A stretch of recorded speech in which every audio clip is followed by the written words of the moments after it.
நீங்கள் இப்போ ஃபைனல் இயரில் ஒரு தேர்ட் இயரில் இருக்கீங்கன்னா உங்களுக்கு தெரியும் ரெஸ்யூம்ன்றது வந்து ஒரு எவ்வளோ முக்கியமான விஷயம் அப்படின்றது. ஸோ இந்த வீடியோவில் நம்ம என்ன பார்க்கலாம்னா, ஃப்ரெஷருக்கு ஒரு ரெஸ்யூம் எப்படி பண்ணுறது அப்படின்றத பார்க்கலாம். ஸோ நம்ம வந்து ஒரு நார்மல் ரெஸ்யூம் பண்ண போகிறது இல்லை, நம்ம ஒரு ஏடிஎஸ் ஃப்ரெண்ட்லியான ரெஸ்யூம் பண்ண போகிறோம். ஸோ வாங்க எப்படின்னு பார்க்கலாம். ஸோ என்னோடய ரெஸ்யூம் பில்டிங் அனுபவம் என்னென்னா, முதல்ல எடுத்தோடனே நான் வேர்ட் டாக்குமெண்ட்டில் தான் பண்ணிகிட்டு இருந்தேன். ஸோ அதுக்கப்புறம் நானும் கொஞ்சம் அப்கிரேட் ஆகணும் அப்படின்ட்டு கேன்வாவில் ரெஸ்யூம் பண்ண ஸ்டார்ட் பண்ணேன். கேன்வாவில் பண்ணுற ரெஸ்யூம் எல்லாமே ரொம்ப நல்லா இருந்துச்சு. பட் ஆனால் அது எதுவுமே ஏடிஎஸ் ஃப்ரெண்ட்லியாக இல்லை. ஸோ அதனால் இப்போது நான் லேட்டெக்ஸ் பேஸ்டான ரெஸ்யூம்ஸில் தான் பில்டு பண்ணிகிட்ருக்கேன். ஸோ ரெஸ்யூமில் இருக்கிற இன்ஃபர்மேஷன் நான் ஒரு 3 கேட்டகரியாக பிரித்து வச்சுருக்கேன். ஸோ மொதல் கேட்டகரி என்னென்னு பார்த்திங்கன்னா, இந்த இன்ஃபர்மேஷன்லாம் வந்து கண்டிப்பாக ரெஸ்யூமில் இருக்கணும் அப்படின்ற மாதிரி இன்ஃபர்மேஷன்ஸ்லாம். செகண்ட் கேட்டகரி என்னென்னா, இந்த இன்ஃபர்மேஷன்லாம் இருந்தால் நல்லது, இல்லைனாலும் எதுவும் பிரச்சனை இல்லை அப்படின்ற மாதிரின்றது செகண்ட் கேட்டகரி. தேர்ட் கேட்டகரி பார்த்திங்கன்னா அதர் இன்ஃபர்மேஷன்ஸ் லைக் இம்பார்ட்டன்ஸ் கம்மியான இன்ஃபர்மேஷன்ஸ். ஸோ இப்போ ஃபர்ஸ்ட் கேட்டகரியில் பார்த்தீங்கன்னா, உங்கள் பேசிக் டீட்டெயில்ஸ் லைக் உங்கள் name, email, phone number, LinkedIn, உங்கள் ப்ரிசைஸ் லொக்கேஷன் லைக் நீங்கள் எந்த ஊருன்றது, இந்த மாதிரி இன்ஃபர்மேஷன்ஸ் போடுங்க. தென் உங்கள் எஜுகேஷன், உங்கள் காலேஜ், நீங்கள் காலேஜ் எங்கே படிச்சிங்க, நீங்கள் எவ்வளோ சிஜிபிஏ வாங்கினீங்க, ஸோ அந்த இன்ஃபர்மேஷன். அதே மாதிரி 12th 10th. ஸோ நெக்ஸ்ட்டு உங்கள் ஸ்கில்ஸ் பற்றி போடுங்க. போத் டெக்னிக்கல் ஸ்கில்ஸும் போடுங்க, நான் டெக்னிக்கல் ஸ்கில்ஸும் போடுங்க. தென் நீங்கள் பண்ண சர்டிஃபிகேஷன்ஸ், அது ப்ரொஃபஷ்னல் சர்டிஃபிகேஷன்ஸாக இருந்தால் ரொம்ப நல்லது. லைக் அதெல்லாம் வந்து இண்டஸ்ட்ரி ரெக்கக்னைஸ்டு அப்படின்னு சொல்லுவாங்க. எக்ஸாம்பிளுக்கு பார்த்தீங்கன்னா அஜூரோட AZ 900. ஸோ அந்த மாதிரி சில சர்டிஃபிகேஷன்ஸ் இருக்குது. அந்த மாதிரி சர்டிஃபிகேஷன்ஸ் இருந்தால் நல்லது. பட் அந்த மாதிரி சர்டிஃபிகேஷன்ஸ் இல்லைன்னா நீங்கள் நார்மல் யூடமி சர்டிஃபிகேட்ஸ் இல்லை லிங்க்டின் கோர்ஸ் சர்டிஃபிகேட்ஸ் அந்த மாதிரி சர்டிஃபிகேட்ஸும் அப்லோட் பண்ணலாம். ஸோ அடுத்து பார்த்திங்கன்னா ப்ராஜெக்ட்ஸ். நம்ம கண்டிப்பாக எல்லாருமே ஃபைனல் இயரில் ஒரு ப்ராஜெக்ட் பண்ணியிருப்போம். அந்த ப்ராஜெக்டை போடுங்க.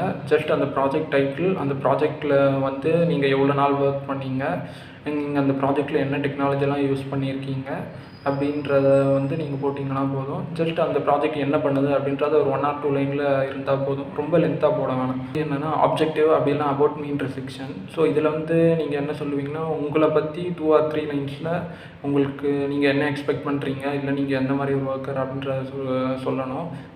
ஸோ இந்த செக்ஷனில் என்ன பண்ணணும்னு பார்த்தீங்கன்னா, நீங்கள் பேசிவ் வாய்ஸில் ஏதாச்சும் ஒரு சென்டென்ஸ் போட்டால் போதும். உங்களை பற்றியோ இல்லை நீங்கள் எந்த டைப் ஆஃப் ஜாப் எதிர்பார்க்குறீங்க. இப்போ நீங்கள் வெப் டெவலப்பர்னால் ஸோ அதுக்கு ரிலேட்டடாக ஒரு 2 or 3 லைன் ChatGPTலேருந்து எடுத்து போட்டுருங்க. ஸோ இது எல்லாமே வந்து ஒரு ரெஸ்யூமில் கண்டிப்பாக இருக்க வேண்டியது. இந்த இன்ஃபர்மேஷன்லாம் இருந்தால் நல்லாயிருக்கும் அப்படின்றது பார்த்திங்கன்னா, முதல்ல எடுத்தோடனே பப்ளிகேஷன்ஸ். ஸோ இப்போ நீங்கள் ஃபைனல் இயரில் இருக்கிறப்போ சில காலேஜஸில் வந்து நீங்கள் IEEE இல்லை அந்த மாதிரி ஏதாச்சும் ஒரு கான்ஃபரன்ஸில் அப்ளை பண்ணி உங்கள் பேப்பரை வந்து பப்ளிஷ் பண்ணுங்கள் அப்படின்னு சொல்லுவாங்க. என் காலேஜ்லேயும் அப்படி தான் பண்ண வச்சுட்டாங்க. ஸோ அந்த மாதிரி நீங்கள் ஏதாச்சும் பண்ணியிருந்தீங்கன்னா நீங்கள் அதை உங்கள் ரெஸ்யூம்லேயே ஆட் பண்ணிக்கலாம். ஸோ இது வந்து ஒரு நல்ல அட்வான்டேஜ். ஸோ அடுத்த விஷயம் பார்த்தீங்கன்னா அச்சீவ்மெண்ட்ஸ். நீங்கள் ஏதாச்சும் ஒரு சிம்போசியம் போயிட்டு நீங்கள் எங்கேயாச்சும் வின் பண்ணியிருந்தீங்க, ஹேக்கத்தான் போயிட்டு வின் பண்ணியிருந்தீங்க, ஃபைனல்ஸ் வரைக்கும் போயிருந்தீங்க அப்படின்னா அந்த மாதிரி விஷயத்தெல்லாம் கூட நீங்கள் உங்கள் ரெஸ்யூமில் போடலாம்.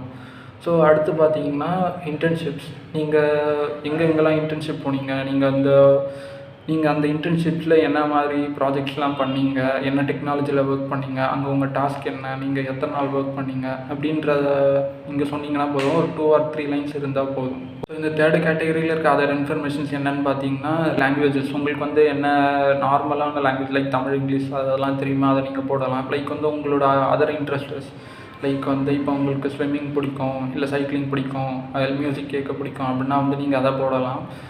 தென் மிச்ச ப்ரொஃபைல் லிங்க்ஸ் லைக் உங்கள் லீட் கோடு இருக்கட்டும், இல்லை கிட்ஹப்பாக இருக்கட்டும். ஸோ அதெல்லாம் நீங்கள் உங்கள் ரெஸ்யூமில் ஆட் பண்ணிக்கலாம். நெக்ஸ்ட் என்னென்னா கிளப் ஆக்டிவிட்டீஸ்.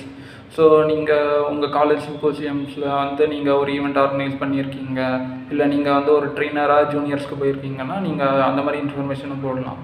ஸோ இப்போ நான் சொன்னது எல்லாமே வந்து என்னோடய எக்ஸ்பீரியன்ஸை பொறுத்து நான் பண்ண விஷயங்கள் தான். ஸோ இதை நீங்கள் உங்கள் தேவைக்கு ஏற்ற மாதிரி மாடிஃபை பண்ணிக்கோங்க. அப்போ தான் வந்து கரெக்டாக இருக்கும்.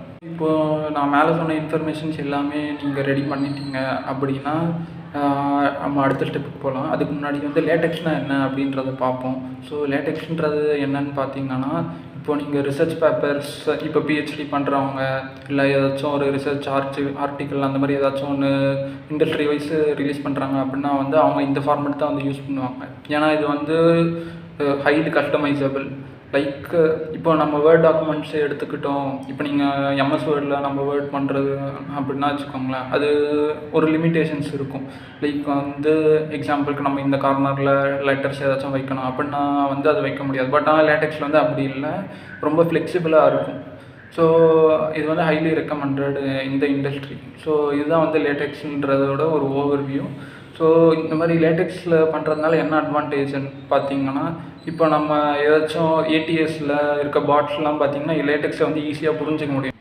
ஸோ இப்போ நான் ஓவர்லீஃப்ன்ற வெப்சைட்டில் தான் நம்ம லேட்டெக்ஸ் ரெஸ்யூம் பண்ண போகிறோம். ஸோ அந்த வெப்சைட்டில் எப்படி அக்கௌண்ட் க்ரியேட் பண்ணுறது அப்படின்றத பார்க்கலாம். நான் இந்த யூஆர்எல் டிஸ்கிரிப்ஷனில் கொடுக்குறேன், இந்த யூஆர்எலுக்கு போய்க்கோங்க. ஸோ அதுக்கப்புறம் சைன்அப் வித் கூகுள் கிளிக் பண்ணுங்கள். உங்கள் இமெயில் ஐடி காட்டும், அதை நீங்கள் கிளிக் பண்ணிங்கன்னா நீங்கள் நெக்ஸ்ட்டு கண்டினியூ கொடுத்தீங்கன்னா அந்த வெப்பேஜுக்கு போகும். வர எல்லாத்துக்கும் ஸ்கிப் கொடுத்துருங்க.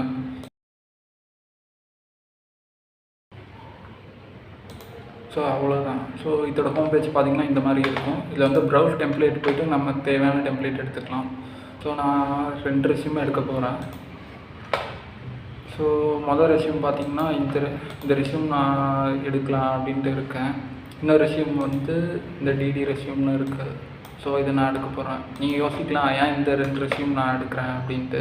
ஏன்னா இந்த 2 ரெஸ்யூம் நான் ஆல்ரெடி என்னோடய டீட்டெயில்ஸ் போட்டு ஃபில் பண்ணி வச்சுட்டேன். ஸோ அதனால் நான் இதை எடுத்து நம்ம இது 2த்துக்கும் ஏடிஎஸ் செக் பண்ண போகிறோம், ப்ளஸ் என்னோடய ஓல்டு ரெஸ்யூம்.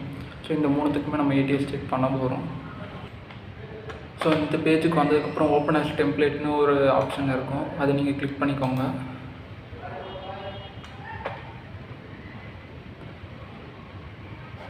ஸோ இங்கே இருக்க ரைட் சைடில் இருக்குது பார்த்தீங்களா, இந்த ரெஸ்யூமுக்கு இதுதான் கோட் மாதிரி. ஸோ இதில் நம்ம என்ன எடிட் பண்ணாலும் இங்கே ரைட் சைடு மாறும். ஸோ எக்ஸாம்பிளுக்கு நான் இங்கே டிமோத்தி போர்ட்டர்னு இருக்குது, அதுக்கு இப்போ தான் நான் என்னோடய நேம் கொடுக்குறேன்.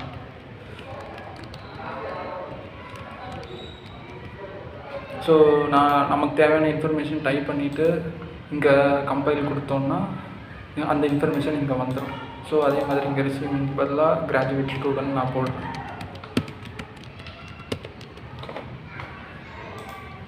ஸோ இந்த மாதிரி விஷயந்தான் இருக்கும். ஸோ இதில் பிரச்சனை எங்கே வரும்னா, சில இடத்துல எரர் வரதுக்கான வாய்ப்பு இருக்குது இதில். ஸோ அது என்ன அப்படின்ட்டு கொஞ்சம் பார்த்து பண்ணுற மாதிரி இருக்கும். ஈஸி தான் இது. அண்ட் நீங்கள் உங்களுக்கு தேவையான இன்ஃபர்மேஷன் எல்லாம் பண்ணி முடிச்சதுக்கப்புறம் இங்கே டவுன்லோட் பிடிஎஃப் கொடுத்தீங்கன்னா டவுன்லோட் பண்ணிக்கலாம். ஸோ அவ்வளோதான். ஸோ இந்த ரெஸ்யூம் பார்த்திங்கன்னா உங்களுக்கு ஒரு 2 காலம் ரெஸ்யூமாக இருக்கும். ஆனால் இந்த ரெஸ்யூம் பார்த்திங்கன்னா அதுவே உங்களுக்கு 1 காலமாக இருக்கும். ஸோ நான் இதுக்கு இப்படி எடுத்ததுக்கான ரீசன் என்ன அப்படின்னு பார்த்தீங்கன்னா, ஸோ இந்த மாதிரி 1 காலம் ரெஸ்யூம்னால் ரைட் சைட் ஸ்பேஸ் அதிகமாக இருக்கும். ஸோ ரெஸ்யூமில் கண்டென்ட் இல்லாதவங்களுக்கு யூஸ்ஃபுல்லாக இருக்கும். ஸோ ஏன்னா இந்த மாதிரி ரெஸ்யூம்னால் ஈஸியாக கம்மியான இன்ஃபர்மேஷன்லேயே ஃபில் ஆகிடும். பட் ஆனால் 2 காலம் ரெஸ்யூம் பார்த்திங்கன்னா நிறைய இன்ஃபர்மேஷன் போடுற மாதிரி இருக்கும். ஸோ உங்களுக்கு பார்த்திங்கனாலே தெரியும் ரெஸ்யூம் எவ்வளோ டென்ஸாக இருக்குது அப்படின்ட்டு. ஸோ இதில் நமக்கு நிறைய தேவையில்லாத இன்ஃபர்மேஷன் இருக்கும். எக்ஸாம்பிள் இங்கே சொசைட்டிஸ்னு இருக்குது, கோர்ஸ் ஒர்க்கு. ஸோ அந்த மாதிரி நம்ம யூஸ் பண்ணாத நேம்ஸாக இருக்கும், like volunteer experience, awards. So நான் நம்ம ஊருக்கு ஏற்ற மாதிரி ஒரு டெம்ப்ளேட் மாடிஃபை பண்ணி வச்சுருக்கேன். ஸோ அதோட லிங்க் நான் டிஸ்கிரிப்ஷனில் தரேன், கிட்ஹப் லிங்காக. ஸோ அதை நீங்கள் ஜஸ்ட் காப்பி பேஸ்ட் பண்ணிட்டு எடிட் பண்ணிங்கன்னா உங்களுக்கு யூஸ்ஃபுல்லாக இருக்கும். இல்லை இதில் நீங்கள் பண்ணுறீங்கனாலும் ஓகே தான். ஸோ ஆல்ரெடி சொன்ன மாதிரி இந்த 2 டெம்ப்ளேட்டுமே நான் என்னோடய ரெஸ்யூம் நான் பண்ணி வச்சுட்டேன். ஸோ அதுக்கு நம்ம ஏடிஎஸ் செக் பண்ணி பார்க்கலாம், ப்ளஸ் என்னோடய ஓல்டு ரெஸ்யூமுக்கு நம்ம ஏடிஎஸ் செக் பண்ணி பார்க்கலாம். ஸோ போயிட்டு செக். ஸோ நான் இந்த வெப்சைட்டில் செக் பண்ணலாம்ட்டு இருக்கேன்.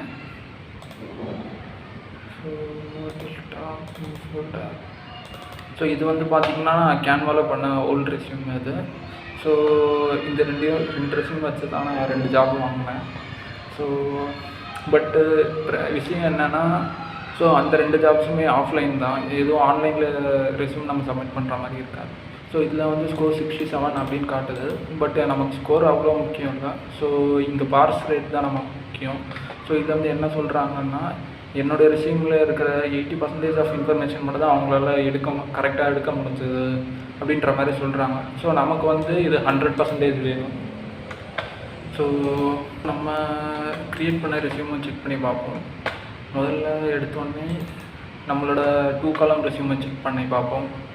ஸோ இந்த டிடி ரெஸ்யூம் பார்த்திங்கன்னா நிறைய யூடியூபர்ஸ் போட்டு வச்சுருந்தாங்க ஆல்ரெடி. ஸோ அப்போ தான் இந்த டெம்ப்ளேட் எடுக்கலாம் அப்படின்ற மாதிரி ஐடியா கிடச்சது. ஸோ இது பார்த்திங்கன்னா உங்களுக்கு ஸ்கோர் 72 வந்துச்சு. ஸோ நமக்கு ஸ்கோர் முக்கியம் இல்லை, நமக்கு இந்த பாஸ் ரேட் தான் முக்கியம். இதில் பார்த்திங்கன்னா 100% கரெக்டாக வருது. ஸோ இதே மாதிரி நம்ம அந்த 1 காலம் ரெஸ்யூமையும் செக் பண்ணி பார்ப்போம்.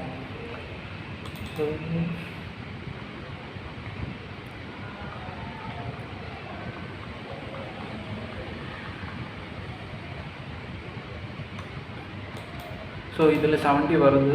இதான் அதே மாதிரி பாஸ் ரேட் 100% வருது. ஸோ நம்ம யூஸ் பண்ண 2 லேட்டெக்ஸ் ரெஸ்யூம்லேயுமே பாஸ் ரேட் 100 வந்துருச்சு. பட் ஆனால் கேன்வா ரெஸ்யூமில் இது 80 சம்திங் தான் வந்துச்சு. ஸோ இப்போ உங்களுக்கு தெரிஞ்சிருக்கும் எதுக்காக நம்ம இந்த மாதிரி ஏடிஎஸ் ஃப்ரெண்ட்லி ரெஸ்யூம்ஸோ இல்லை லேட்டெக்ஸ் ரெஸ்யூம் யூஸ் பண்ணணும் அப்படின்ட்டு. ஸோ நான் ஏடிஎஸ் ஸ்கோர் இம்பார்ட்டண்ட் இல்லை அப்படின்னு சொல்கிறதுக்கு ரீசன் என்ன பார்த்தீங்கன்னா, ஏன்னா ஒரு கம்பெனியுமே ஒரு மாதிரி ஏடிஎஸ் பாட் வச்சுருப்பாங்க. லைக் எக்ஸாம்பிளுக்கு இப்போ உங்களுக்கு பைத்தான்ற ஸ்கில் இருக்குது அப்படின்னு வச்சுக்கோங்க. கம்பெனி ஏன்றவங்க அவங்க ஏடிஎஸ் பாட்டில் பைத்தான் கொடுத்து வச்சுருப்பாங்க, கம்பெனி பின்றவங்க கொடுக்காம வச்சுருப்பாங்க. ஸோ அப்போ இந்த கம்பெனி ஏல தான் உங்கள் ரெஸ்யூம் மோர் ப்ராபப்லி ஷார்ட் லிஸ்ட் ஆகும், கம்பெனி பியில் செலக்ட் ஆகாது. ஸோ இதனால தான் ஏடிஎஸ் ஸ்கோர்ஸ் எல்லாமே நம்ம அவ்வளோ பார்க்க வேணாம் அப்படின்னு நான் சொன்னேன். ஏன்னா அது ஒரு வெப்சைட்டை பொறுத்து மாறும். ஸோ இப்போ நான் சொன்னது எல்லாமே என்னோடய ஒப்பீனியன்ஸ் அண்ட் எக்ஸ்பீரியன்ஸ் தான். உங்களுக்கு ஏற்ற மாதிரி உங்களுக்கு எந்த இடத்துல மாடிஃபை பண்ணணும்னு தோணுதோ அந்த இடத்துல மாடிஃபை பண்ணிக்கோங்க. அண்ட் இந்த வீடியோவில் இதுதான் சொல்லணும்னு நினச்சேன். வேறு ஏதாச்சும் டவுட்ஸோ அந்த மாதிரி ஏதாச்சும் இருந்துச்சுன்னா கமெண்ட் பாக்ஸில் போடுங்க. தேங்க்ஸ் ஃபார் வாட்சிங்.